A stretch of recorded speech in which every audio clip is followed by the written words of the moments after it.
What was your adult equivalent of finding out Santa isn't real? Story 1. The amount of extremely dumb people in positions of power in the corporate world. You would think that the CEO of a multinational corporation would be a very intelligent individual, or at least have some common sense. You would be wrong. Story 2. Even when a cure or treatment exists, there's less than ideal chances your doctor will diagnose you in a timely manner or at all. You can't just roll up to the hospital and find out what's wrong. The professionals have to care, they have to run the right tests, they might have to refer you to a specialist or several, and even then, there's not always an answer. When you're young, it makes sense. You go to the doctor, they check you out, and either they get you better or they deliver the bad news. As I grow older, I realize this is part of why older folks are hesitant to step into the quagmire of even seeing their PCP because it's never that simple. Story 3. I was being fitted for a new pair of glasses, and the attendant was holding a measurement device up to my face. She then said, your eyes are different distances from the center of your face. I was shocked. I had no idea. For years afterwards, I would look in the mirror, see the asymmetry, and remember that. Eventually it went away, but was still one of the strangest surprises I've had as an adult. Edit. The asymmetry didn't go away, just my shock about it did. Story 4. A lot of adults don't understand that the law and righteousness are not ideas that exist outside of human action. Whether fully conscious of this or not, they have this belief that if something bad happens, somehow the law, like an avenging spirit, will swoop in and set things right. The problem with this is they accept when shitty things happen, to themselves or others, because they think it's right, based on nothing other than the fact the law hasn't stepped in. It's a ridiculous and subjective way of viewing the world through rose-tinted glasses. It's like a child who thinks Santa Claus rewards good children and punishes naughty ones. Story 5. Just how much free money the U.S. gives in corporate welfare, but acts like social welfare, is an abomination. Namely, PPP loans where nearly $1 trillion was given away and largely forgiven, no questions asked.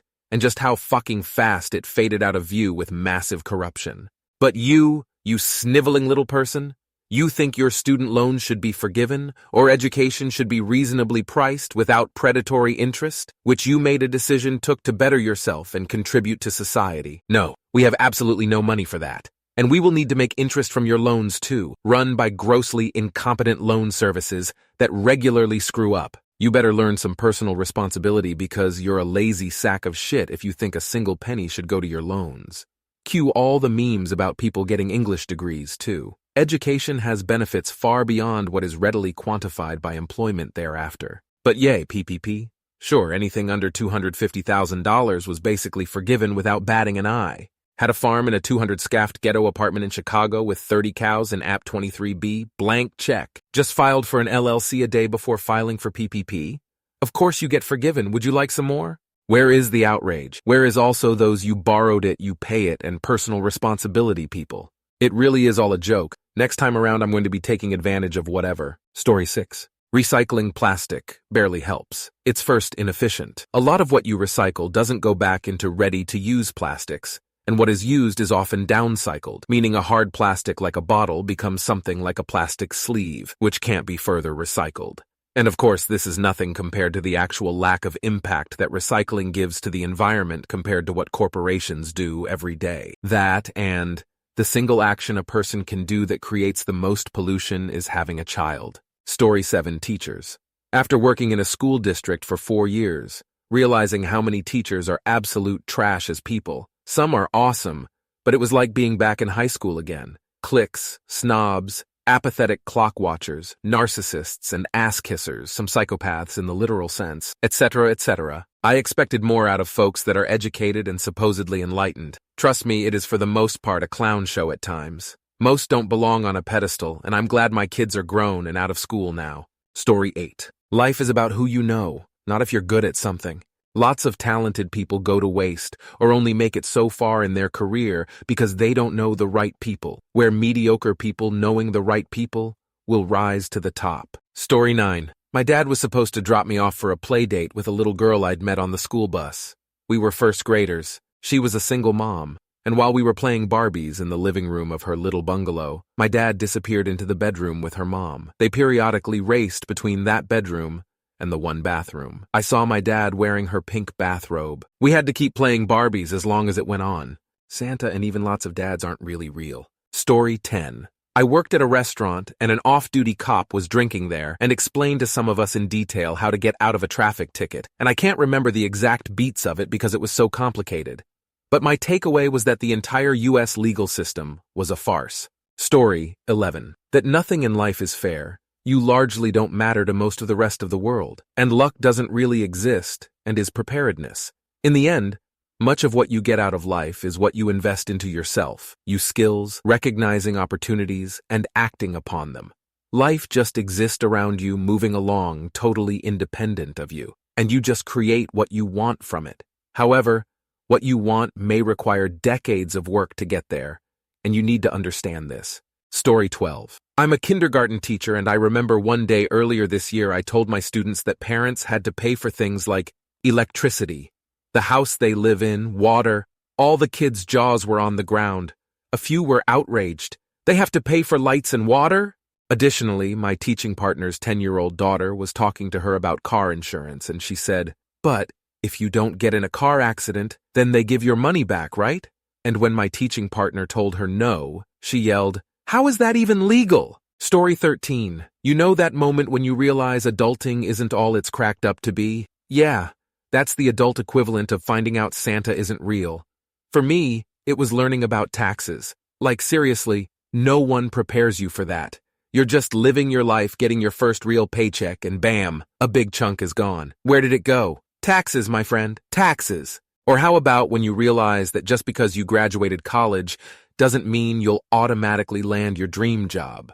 That was a rough one. You spend all those years studying, racking up student loans, thinking you'll walk into some amazing position. Then reality hits, and you're filling out endless applications, dealing with rejections, and starting at the bottom. Another brutal awakening is healthcare.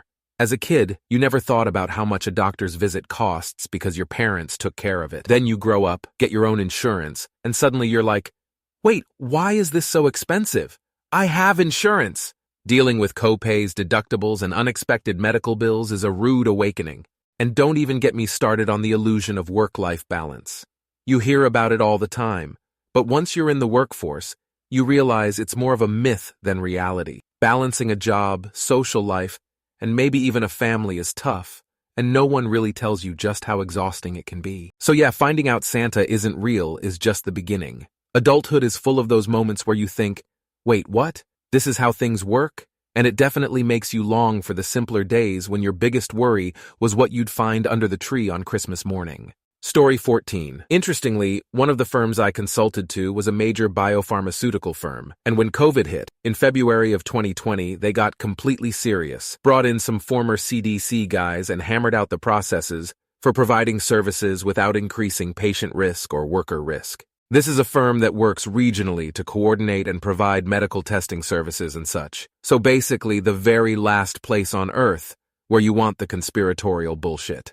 Well, I got to see Santa ripped from one of the executives so hard, it altered his life trajectory in about 60 seconds. After weeks of the firm working with top doctors and epidemiologists to secure labs and operate safely and at scale during the pandemic, they get everything worked out and moving along with major emphasis on fixing supply constraints and keeping a close eye on those and keeping staff safe and healthy. And then April 2020 hits. With the disinformation, this sinks into the media, so by May, the heavy disinformation campaign was started up. So it was return to work. COVID is harmless, not real. Then masks aren't really effective. One of the major items was ensuring staff basically were kept in containment groups based on what they did, so as few as 5, 10 people up to groups of 20. This was totally driven by what the epidemiology guys had worked out, to contain the spread of cross-contamination. And one of the executives of the firm, who had conspicuously been not wearing masks and behaving as normal,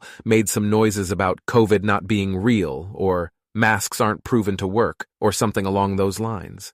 The medical group just took note of when he was in the office and/or wearing a mask. Multiple reminders were put out in email. Wear masks, socially distance, take a sick day if you need it. Report any illness to your coordinator of your group, etc. We had very few people get sick from COVID as a result, but one lady unfortunately became ill and died from respiratory symptoms consistent with COVID, but she had multiple risks. At a meeting around this, Santa got shot dead.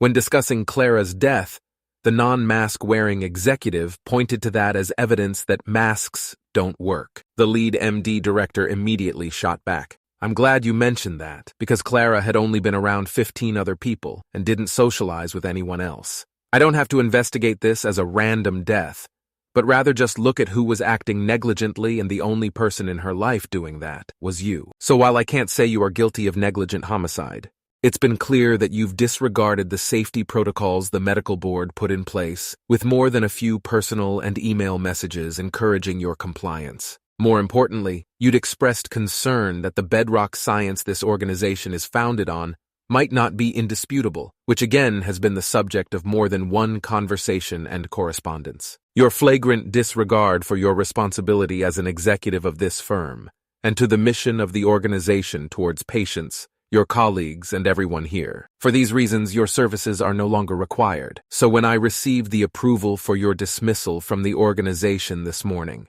I made sure the board of directors was supplied with as many instances of your disregard and woolly thinking as we had. I submitted my opinion that your actions cannot be excluded as a potential root cause for Clara's death, and the entire medical board shares my opinion. Santa stopped being real for our former executive right there. Story 15. Honestly, the whole plastics aren't actually recycled thing. My community has been really great about recycling for years. We've had several independent recycling programs, and everyone I know has been trying to use low-number sustainable plastics for years, even using brown paper bags or cardboard and carefully keeping them clean. Turns out it's mainly not true, and plastic is straight up just thrown away in some country anyway, and cardboard has little chance of making it to the finish. Just so much time wasted, so much energy, and good faith, all for naught. Probably even wasted more energy transporting all that mass to proper facilities when we could have just landfilled it locally. A big lie that I spent countless hours believing and acting on. Story 16. When a company boasts flexible hours, it more or less means that it's flexible for them, not for you. They want you to be flexible when they change your schedule 7 times in one day and randomly call you at the last minute to cover someone's shift who didn't show up. It was my wake-up call that most companies don't give a shit about you and never will unless you're upper management. Story 17.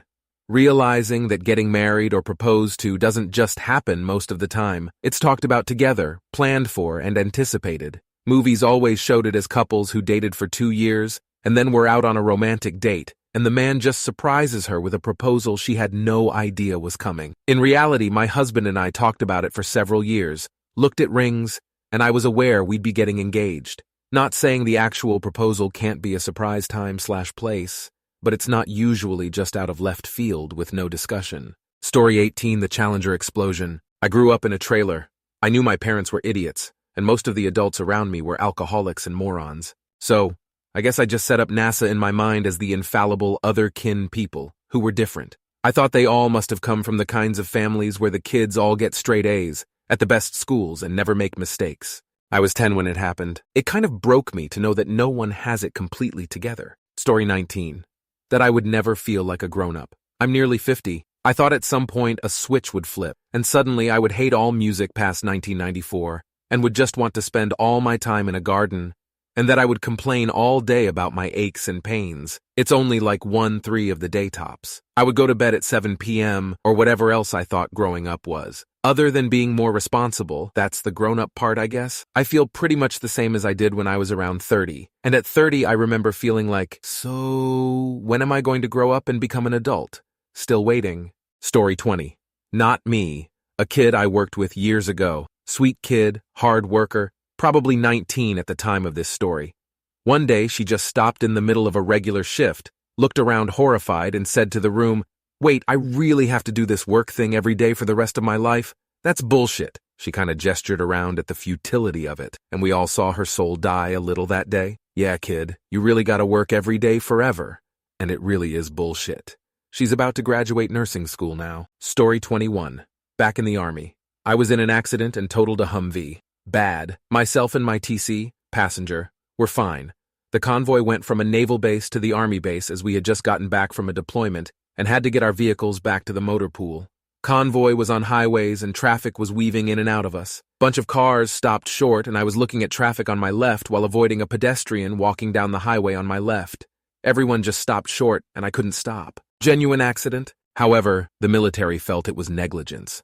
Not a crime. This wasn't intentional. Also, not gross negligence, where in any way was I being negligent to my duties. I wasn't hungover or swerving in traffic or other dangerous stuff, but since it was negligence, JAG was involved.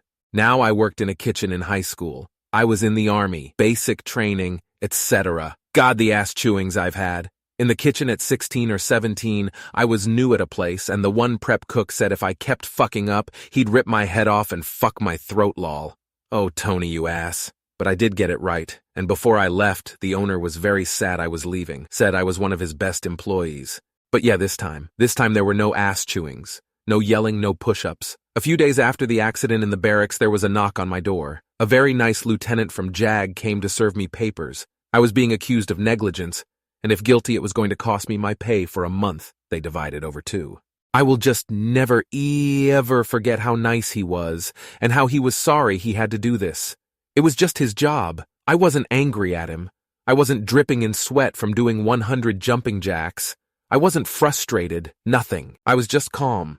And standing there reading that paperwork, I felt like I was in a warm, serene pool of "you are fucked." Now, I did go to the JAG office, get a representative who wrote up a statement. He was awesome. And the brigade colonel apparently ripped up the paperwork and it all went away. I lucked out. But before that, I couldn't turn to anyone for a shoulder to lean on. None of my friends had gone through or had to go through this. I felt very alone. I always knew where to get emotional support or commiseration. Not this time. It all felt like a very calm, that's a big you problem there. It was just the first time I had really fucked up. And wow, it was a painful eye-opener. Since then, I can honestly say that, yeah, getting yelled at for not doing what I was supposed to be doing doesn't feel good. But at least then, I know I'm in the game. When you are young, you get into trouble and get yelled at, and it's just so unfair it seems. So traumatizing, LOL. And let's be honest, who amongst us likes getting in trouble? But your boss yelling at you, or the cop giving you an ass chewing for being stupid, or an argument, or an upset client who thinks you haven't done a good job, or whatever. As an adult, I realized I'd gladly take that now versus the calm finality of paperwork or backs being turned on you, or the orderliness of a courtroom. I tell you, all of the worst stuff that has happened to me that has really and truly impacted and changed my life in bad ways has had nothing to do with anger, rage, or violence. It's always calm words, paperwork, or silence. I'd have gladly taken a punch to the face versus losing a client as an independent contractor, or push-ups versus paperwork, or getting an earful versus someone never speaking to you again. As an independent contractor, the words, "we are going in a different direction," are nightmare fuel to me. But I can take someone yelling, "The fuck did you do that for?" At least then there is a conversation that can be had. When someone just never wants to talk to you again, you can't learn even how to get better. So yeah, that was my Santa isn't real moment.